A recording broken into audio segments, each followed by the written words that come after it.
Hello friends, आज हम बात करेंगे एंटी मलेरिया ड्रग्स के बारे में। ठीक है, इससे पहले हमने लाइफ साइकिल ऑफ मलेरिया का वीडियो भी अपलोड कर दिया है, तो आप जाइए प्लेलिस्ट में और वीडियो देख लीजिए। ठीक है, ये हमारा सेकंड चैप्टर का लास्ट टॉपिक है। तो पहले हम देखेंगे कि एंटी मलेरिया ड्रग्स क्या होती है। तो वो ड्रग्स होती है जो मलेरिया के ट्रीटमेंट में यूज़ होती है, तो इसलिए हम उनको एंटी मलेरिया ड्रग्स बोलते हैं।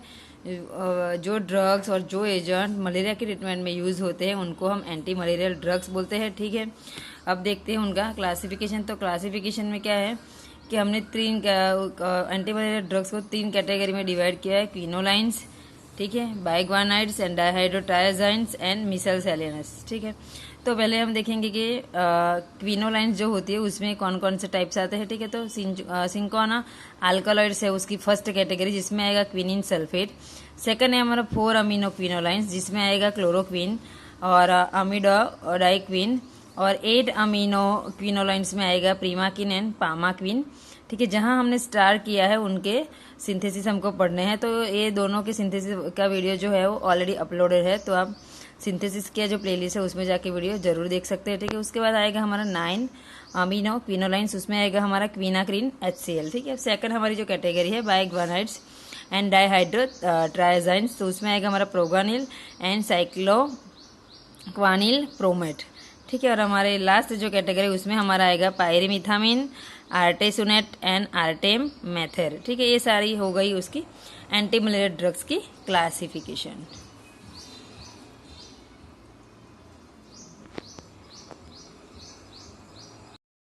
तो हम पहले देखेंगे क्विनोलाइंस ड्रग। ठीक है, तो क्विनोलाइंस में क्या होता है, क्विनोलाइन हम किसे बोलते हैं, तो बेंजीन की रिंग और पायरिडिन की जो रिंग होती है वो अटैच हो जाती है तो क्विनोलाइन बन जाता है। ठीक है, हमने ऐसे ही लिखा है आपको समझने के लिए। ठीक है, उसके बाद हम क्विनोलाइन की फर्स्ट ड्रग देखेंगे क्लोरोक्विन। ठीक है, हमने मेन जो एग्जाम में पूछ जाती है वही ड्रग्स एंटी मलेरिया की ली है, पूरी ड्रग्स नहीं कवर की है। ठीक है, जो ड्रग्स पूछी जाती है एग्जाम में वही हमने कवर की है। ठीक है, तो पहले हमारी जो ड्रग है वो है क्लोरोक्विन। ठीक है, तो यहाँ पे आप देख सकते हो कि क्लोरोक्विन का स्ट्रक्चर है और क्लोरोक्विन का जो सिंथेसिस उसका वीडियो ऑलरेडी अपलोडेड है, तो आप सिंथेसिस की प्लेलिस्ट में जाके सारे वीडियो देख सकते हैं क्लोरोक्विन और पामाक्विन दोनों का। ठीक है, तो क्लोरोक्विन एक एंटी मलेरिया ड्रग्स है जो मलेरिया के ट्रीटमेंट में यूज़ होती है। एक सिंथेटिक ड्रग है और 1934 में ये डिस्कवर की गई थी मलेरिया की ट्रीटमेंट के लिए। ठीक है,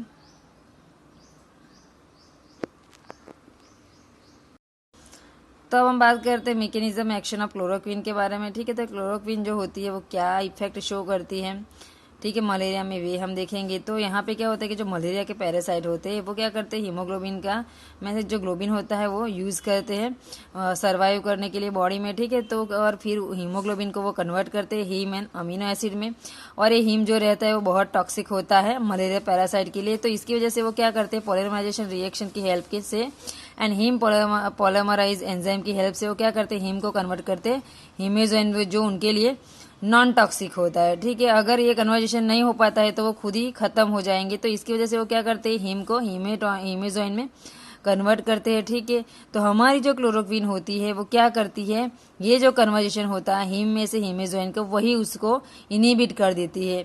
तो इसको इनिबिट कर देंगे तो धीरे धीरे क्या होगा, मलेरिया पैरासाइट खत्म हो जाएंगे। ठीक है, तो मलेरिया पैरासाइट जो होते हैं वो हीमोग्लोबिन का यूज़ करते हैं सर्वाइव करने के लिए, और उनका यूज़ करते हैं और वो हीमोग्लोबिन को कन्वर्ट करते हैं हीम एंड अमीनो एसिड में। जो हीम होता है वो मलेरिया पैरासाइट के लिए बहुत टॉक्सिक होता है। अगर उसका जो अमाउंट होता है वो बढ़ जाता है तो मलेरिया पैरासाइट खत्म हो जाएंगे। तो इसकी वजह से वो टॉक्सिक है, इसकी वजह से वो क्या करते हैं, हीम पॉलीमराइज एंजाइम की हेल्प से पॉलीमराइजेशन रिएक्शन करते हैं और हीमेजोइन में कन्वर्ट करते हैं जो उनके लिए नॉन टॉक्सिक है। ठीक है, तो हमारा जो क्लोरोक्विन होता है ये इसी स्टॉप को ब्लॉक कर देता है। ठीक है, और मलेरिया पैरासाइट को खत्म कर देता है।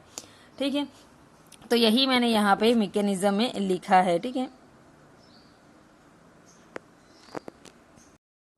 अब हम देखेंगे कि क्लोरोक्विन का यूज़ क्या है। तो वो मलेरिया के ट्रीटमेंट के लिए यूज़ होते हैं और जो क्लिनिकल अटैक होता है मलेरिया का उसको प्रिवेंट करते हैं, और जो मॉस्किटो का जो ट्रांसमिशन होता है ह्यूमन में उसको कट डाउन करते हैं। तो ये यूजेस है मलेरिया के। ठीक है, उसके बाद इसका जो सिंथेसिस मैंने यहाँ पे लिखा है कि उसका वीडियो ऑलरेडी अपलोडेड है।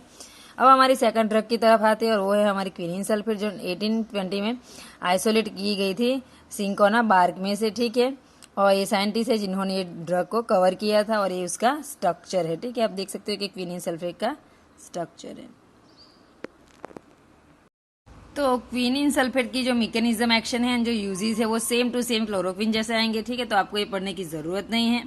और दूसरे एक्स्ट्रा जो यूजेस है उसमें आएगा उसका कि कार्डियक डिप्रेसेंट, वो यूज होते हैं as a cardiac depressant, local irritant, analgesic, antipyretic, uterine stimulant, ये सारे उसके कैटेगरी है, क्लोरोक्विन के यूज होते हैं, ठीक है।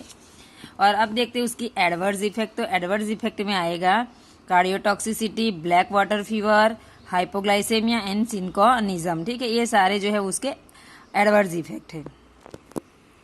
तो यहाँ पे आप देख सकते हो कि उसके मैकेनिज्म और यूजेस आप नहीं पढ़ोगे और क्लोरोक्विन का लिखोगे तो भी चलेगा, क्योंकि सेम ही है, और एक्स्ट्रा यूजेस में मैंने यहाँ पे लिखे हैं, ठीक है। ये अब बात करते हैं हमारी थर्ड ड्रग के बारे में, ठीक है। वो है प्रीमाक्विन।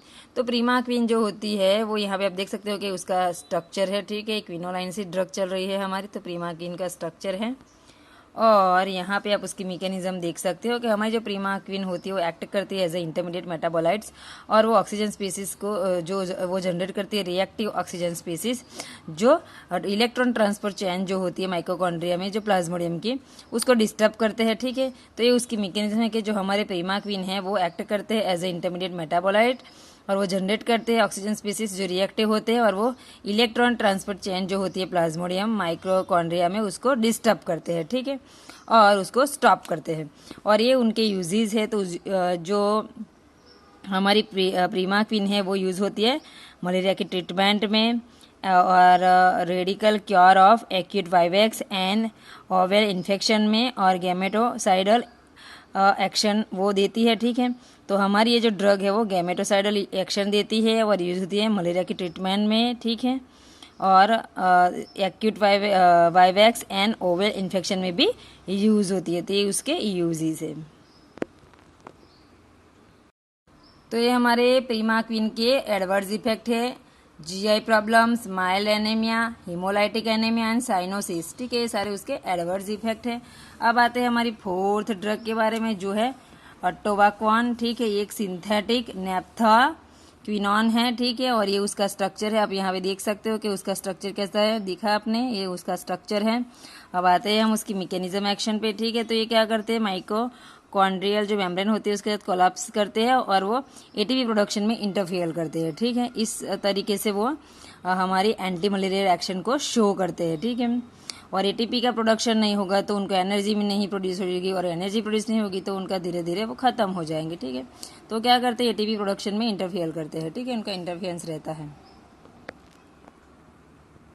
तो ये सारे आपको जो दिख रहे हो हमारे अटोबाक्वान के यूजेस है, जो ट्रीटमेंट होते हैं मलेरिया के उसमें यूज होते हैं, और एंटी माइक्रोबियल मेडिकेशन के तरीके से भी यूज होती है, और टू ट्रीट और प्रिवेंट फेनोमेनिया, ठीक है, सारी उसके यूजेस है। अब हमें देखते हैं हमारी फिफ्थ ड्रग, जो हमारी थर्ड जो क्लासिफिकेशन थी उसमें से ड्रग बिलोंग करती है, ठीक है। तो उसमें से भी हमने एक ड्रग ली है आर्टेमिसिन। तो ये जो है वो डिराइव की जाती है आर्टेमिसिया एनावा से, और वो सिंथेसाइज हुई थी 1979 में, ठीक है।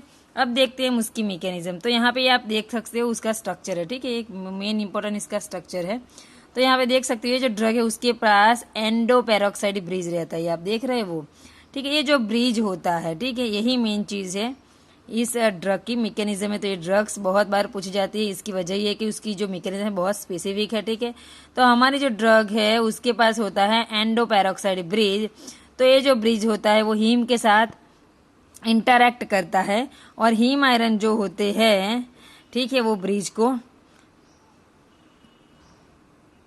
हीम आयरन जो होते हैं वो क्लीव्स करते हैं ब्रिज को, ठीक है। और फिर क्या होता है, जनरेशन होता है जो हाईली रिएक्टिव फ्री रेडिकल्स का, और उसके बाद जो पैरासाइट का जो मेम्ब्रेन होता है वो डैमेज होता है, ठीक है। तो ये ड्रग क्या करती है, पहले कि ये ड्रग में एक ब्रिज होता है वो हीम के साथ इंटरैक्ट करता है, ठीक है, और हीम आयरन होते हैं वो क्लीव्स करते हैं ब्रिज को, क्लीव्स, तो यहाँ लिखा है heme iron cleaves this bridge. और उसके बाद जनरेशन होता है, मीन्स के जनरेट होते हैं हाईली रिएक्टिव फ्री रेडिकल्स, और वो क्या करते हैं, पैरासाइट जो मेम्ब्रेन होती है उसको डैमेज करते हैं, ठीक है। तो इस तरीके से वो एंटी मलेरियल एक्शन अपनी शो करता है ये ड्रग।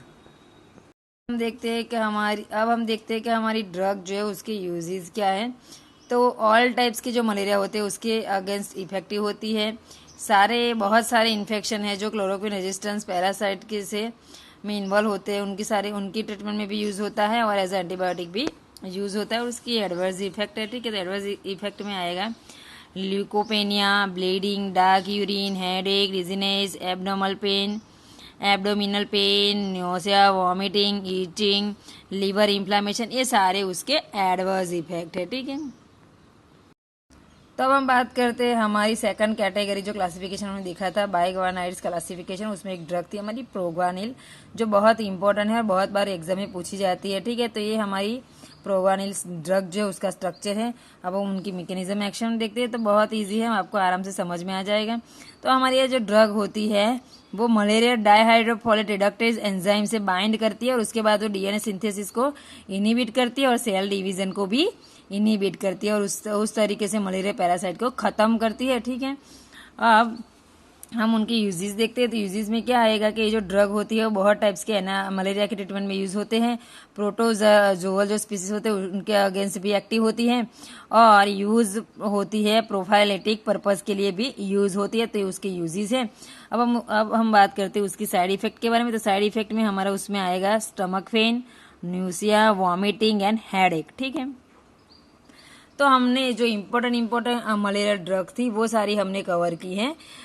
सारी ड्रग्स हमने कवर नहीं की है जो एग्जाम में बहुत बार पूछी जाती है और जो इम्पोर्टेंट है वही हमने कवर की है, ठीक है। तो ये हमारा यहाँ पे सेकंड चैप्टर खत्म होता है, ठीक है। तो आप वीडियो को सारे स्क्रीनशॉट लेके एक नोट्स बना लीजिए और फिर पढ़ लीजिए, ठीक है। अगर पॉसिबल हुआ तो मैं अपनी वेबसाइट बना रही हूँ तो उस पर भी सारे वीडियो की जो नोट्स है वो अपलोड जल्दी कर दूंगी, ठीक है। Thank you.